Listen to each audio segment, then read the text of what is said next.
Olá, boa noite. Eu sou William Galvão e começa agora o Jornal da Justiça desta terça-feira, 21 de novembro.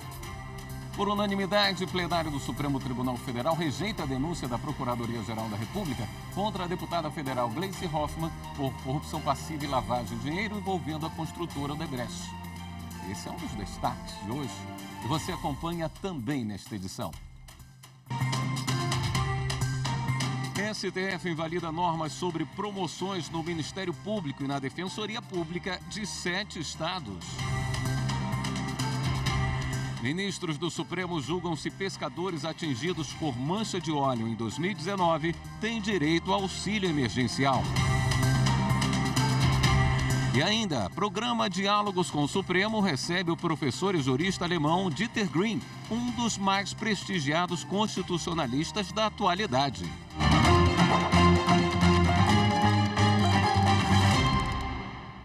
Em sessão virtual, o plenário do Supremo, por unanimidade, rejeitou a denúncia apresentada pela Procuradoria-Geral da República contra a deputada federal Gleice Hoffmann por corrupção passiva e lavagem de dinheiro envolvendo a construtora Odebrecht.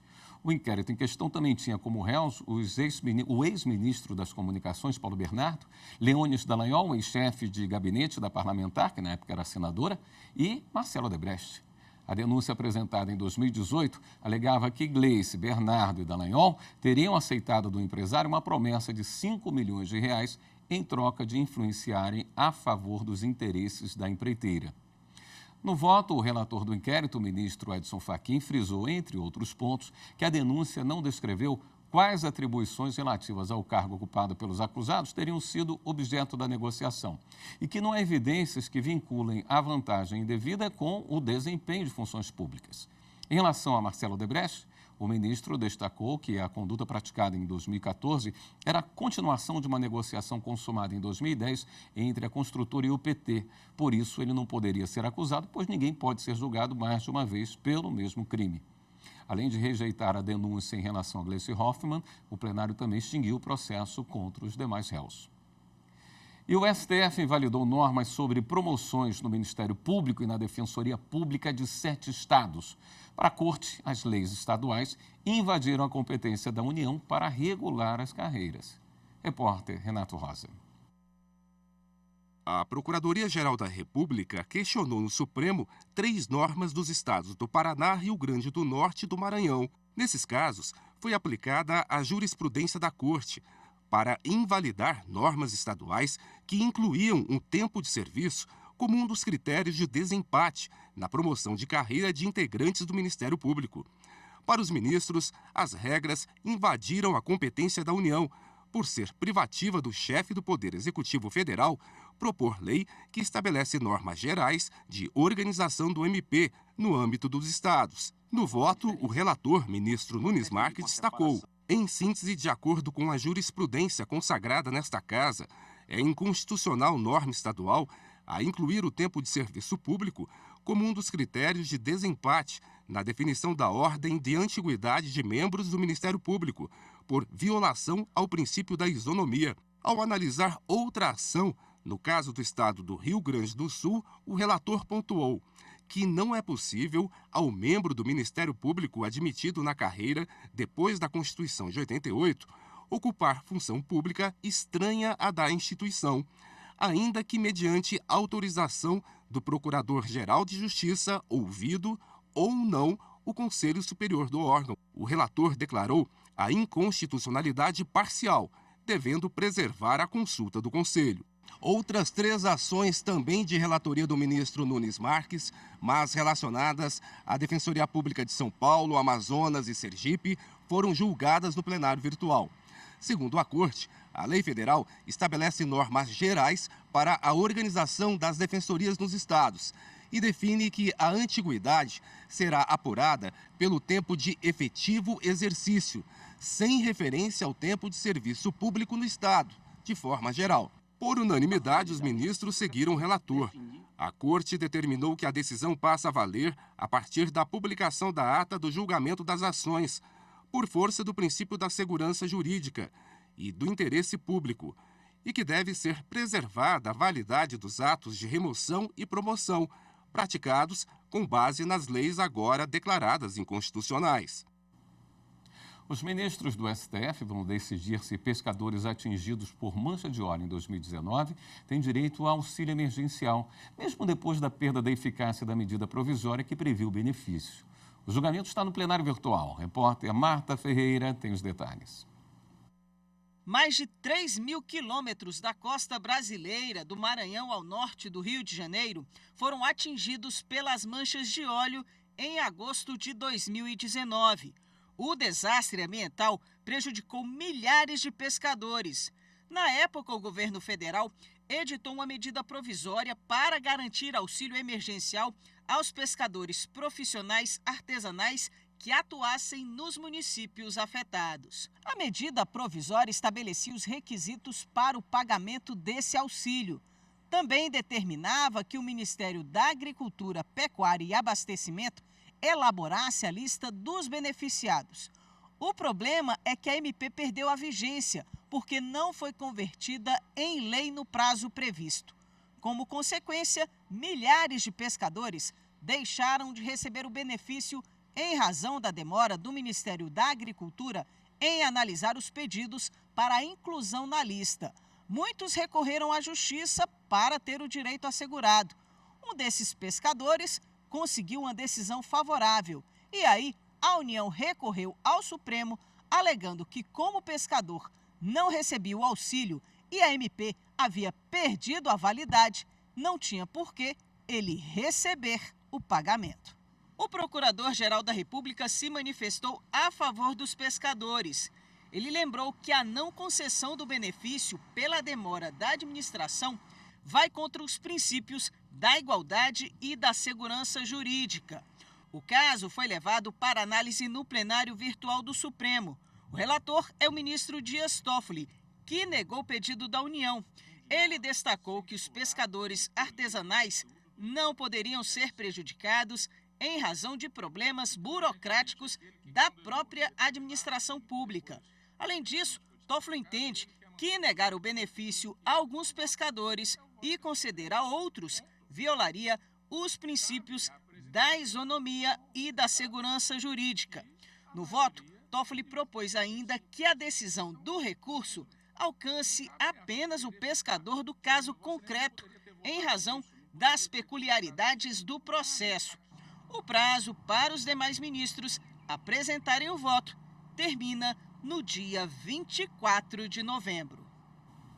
A Justiça Federal do Rio de Janeiro determinou que 2 imóveis do ex-jogador Ronaldinho Gaúcho sejam avaliados com a intenção de futuras penhoras para o pagamento de dívidas com a Receita Federal. Os bens indicados pela Fazenda Nacional estão na zona oeste do Rio e em Xangri-Lá, no Rio Grande do Sul. A decisão da juíza Bianca Fernandes, da 5ª Vara Federal. De acordo com o processo, as dívidas do ex-jogador com a Receita Federal somariam mais de R$ 1 milhão. A ministra Isabel Galotti vai tomar posse como integrante efetiva do Tribunal Superior Eleitoral nesta terça-feira. A sessão será transmitida na sequência do Jornal da Justiça. Vamos ao TSE falar ao vivo com a repórter Carol Lasnou, que tem todas as informações para a gente. Oi, Carol. Boa noite. Boa noite, William. Boa noite a todos. Bom, a cerimônia está marcada para começar logo mais, às 7 horas da noite. A ministra vai assumir como titular para o biênio de 2023 até 2025. William, Isabel Galotti é ministra do STJ e atua como substituta aqui no TSE desde setembro deste ano. Ela é advogada. Aliás, desde setembro do ano passado. Ela é advogada e formou pela Universidade de Brasília. E além da posse da ministra Isabel, haverá ainda a eleição do Corregedor-Geral da Justiça Eleitoral. As 2 vagas foram abertas, William, depois do fim do biênio do ministro Benedito Gonçalves, no dia 9 de novembro. O corregedor é escolhido entre os ministros do STJ que atuam aqui no TSE. Bom, William, por causa dessa eleição e também das 2 posses, não haverá julgamento de processos durante a sessão plenária de hoje. Eu volto com você. Obrigado pelas informações, Carol. E no próximo bloco, o Ministério Público Federal discute com pescadores os impactos sociais da mortandade de peixe em Alagoas. Voltamos em instantes.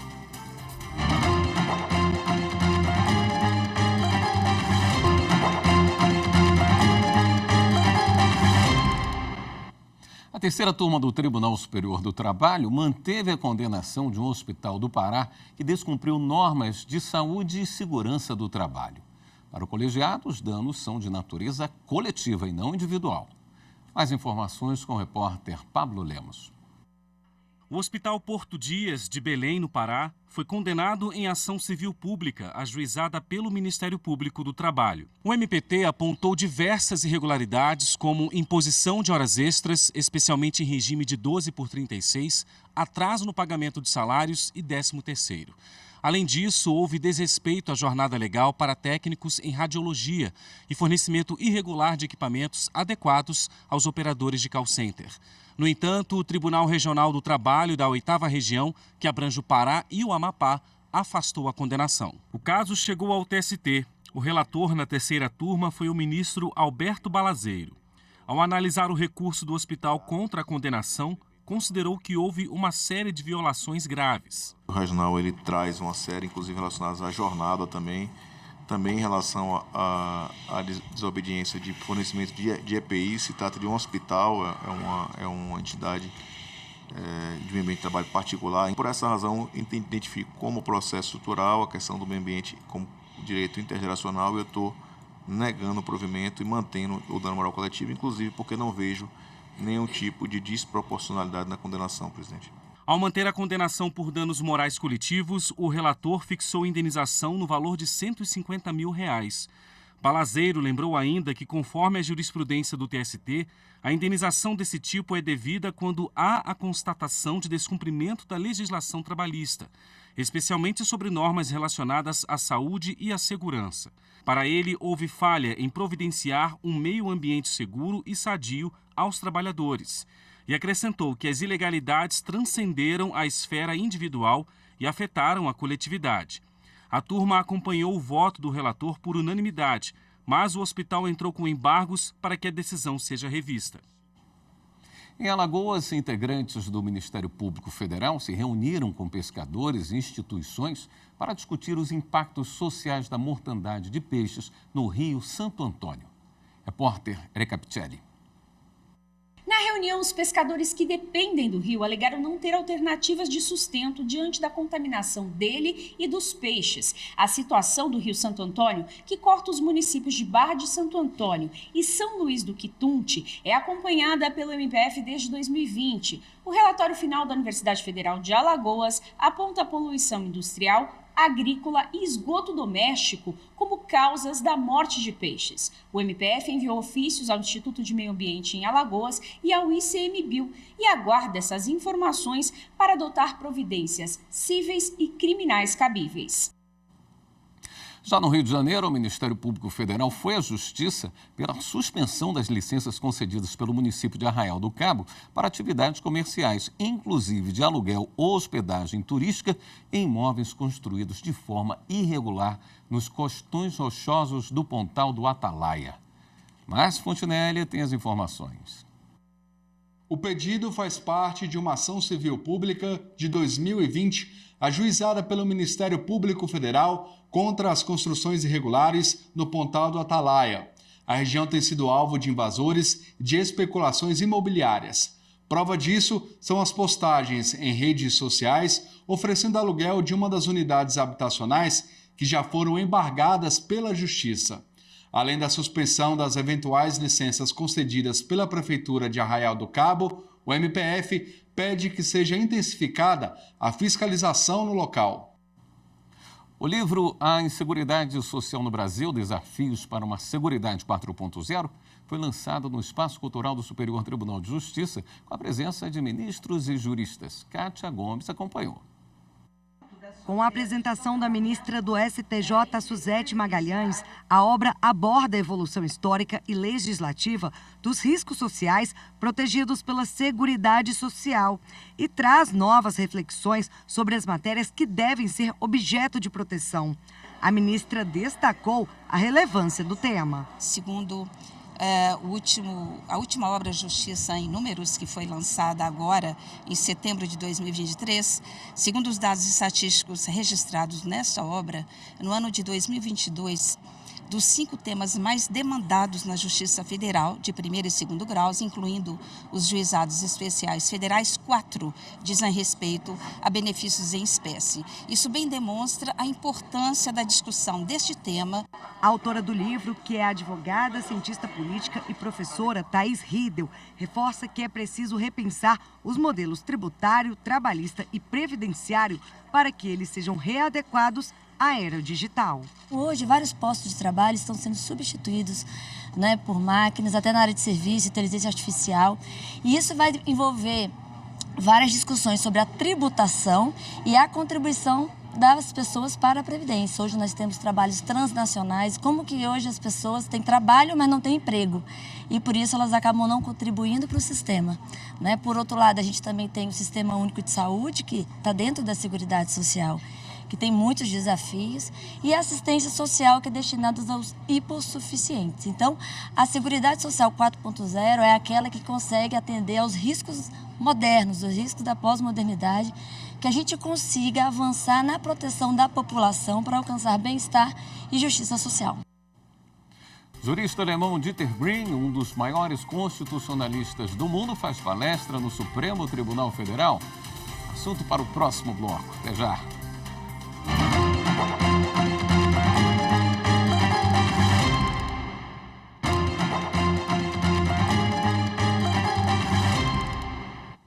O alemão Dieter Green fez uma palestra no Supremo Tribunal Federal esta tarde. Ele é um dos mais renomados juristas do mundo quando o assunto é constitucionalismo. Viviane Novaes acompanhou. Dieter Green é um professor e doutor em Direito. Foi ministro do Tribunal Constitucional Federal alemão, que no Brasil equivale ao Supremo Tribunal Federal. É um dos nomes mais respeitados do mundo sobre constitucionalismo e escreveu vários livros nesta área. A palestra contou com a presença de magistrados, advogados, servidores da área jurídica.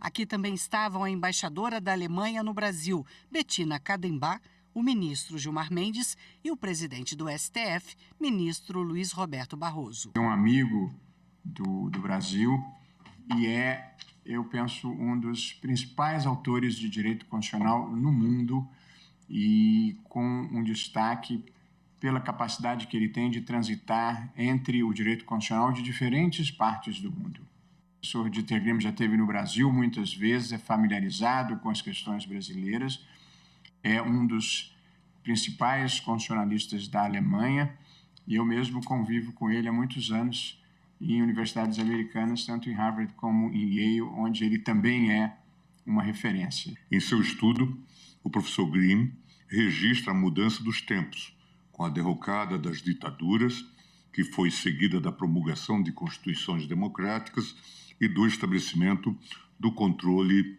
de constitucionalismo. O autoritarismo populista passou a questionar exatamente essa garantia constitucional da Constituição, como se essa disposição institucional consistisse em um plano de uma elite togada para se manter no poder e não de um amplo consenso civilizatório derivado de um aprendizado histórico. O jurista falou sobre a nova crítica radical à jurisdição constitucional.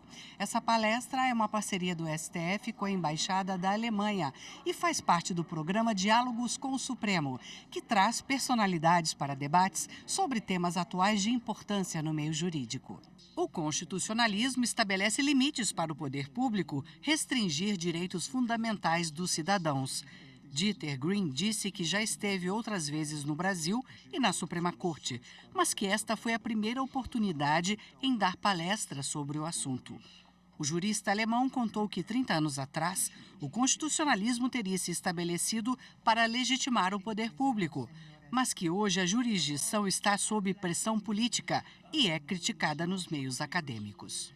O constitucionalismo tem sofrido pressão política de forças populistas que vieram ao poder e cortes constitucionalistas, de constitucionais, foram as primeiras vítimas de uma transição de um sistema mais democrático para sistemas mais autoritários.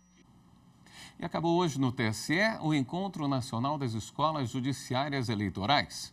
Durante o encontro foram debatidos os principais desafios da Justiça Eleitoral para as eleições municipais do ano que vem.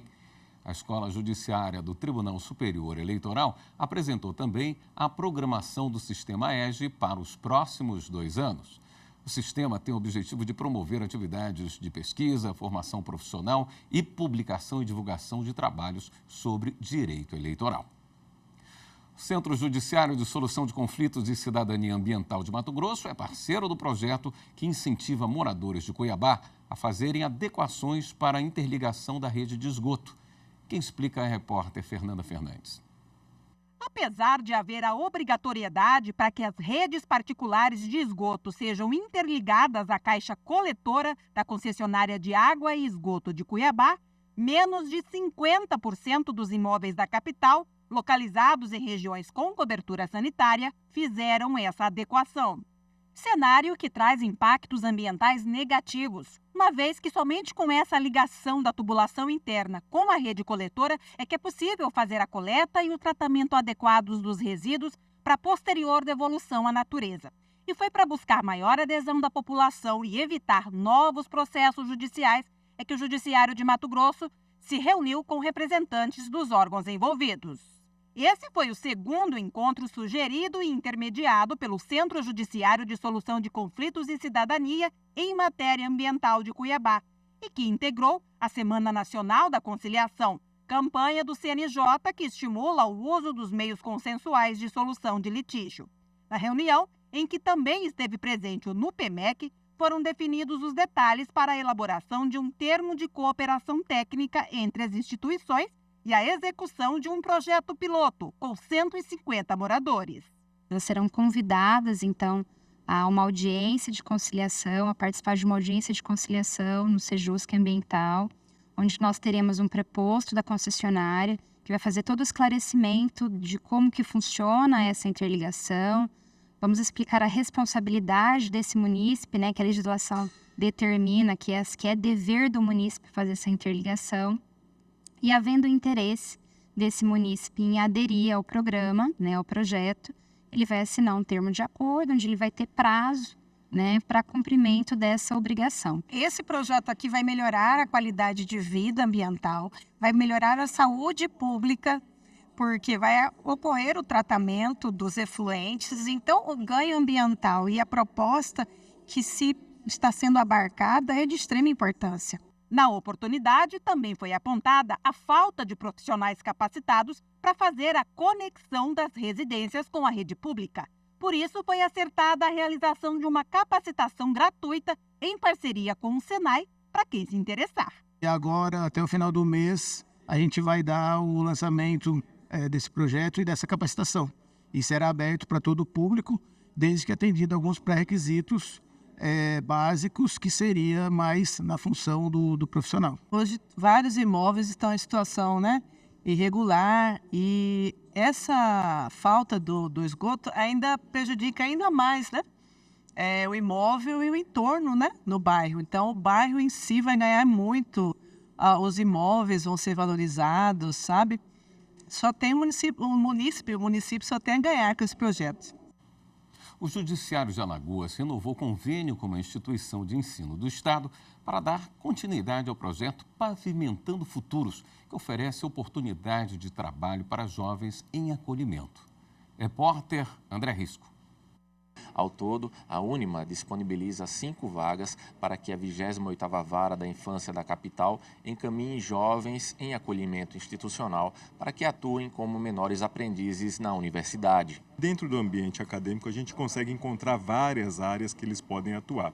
A gente sabe qual é a área, por exemplo, que a gente consegue pegar uma aptidão, porque a gente já tem essas ferramentas para aplicar para ele, para que desenvolva essa parte prática. Então, a gente já tem toda uma estrutura, um time muito robusto de relacionamento com os nossos, no caso, os colaboradores, que é o nosso recursos humanos, que pode acolher todos esses adolescentes e desenvolver eles futuramente para ser um bom profissional. Muito gratificante poder contar com essas parcerias, e a gente agradece imensamente ao Tribunal de Justiça, que acolheu o nosso programa, nosso projeto de Pavimentando o Futuro, de inserção desses adolescentes né, no Jovem Aprendiz, e a essas entidades, e agora a Unima, que também é nossa parceira para acolher os nossos adolescentes nessa capacitação, nessa aprendizagem para ingressar no mercado de trabalho. O presidente em exercício, o desembargador Orlando Rocha Filho, destacou a importância de se manter esse programa ativo. Essas crianças, na verdade, prestando esses serviços sob os auspícios da Unima, no caso específico, essas crianças podem correr, fugir, se separar e qualquer tipo de incentivo que possam ter de forma negativa para atividades que não são as mais aconselháveis. Isso é a orientação que eles recebem do próprio Juizado da Infância e da Juventude, e a Unima nos abraça nesse momento, nesse viés, nessa direção. E nós estamos aqui, acabei de dizer isso aqui, unidos mais do que nunca nessa parceria que esperamos que ela perdure por muito tempo. Esta edição do Jornal da Justiça fica por aqui. Uma boa noite para você. Até amanhã.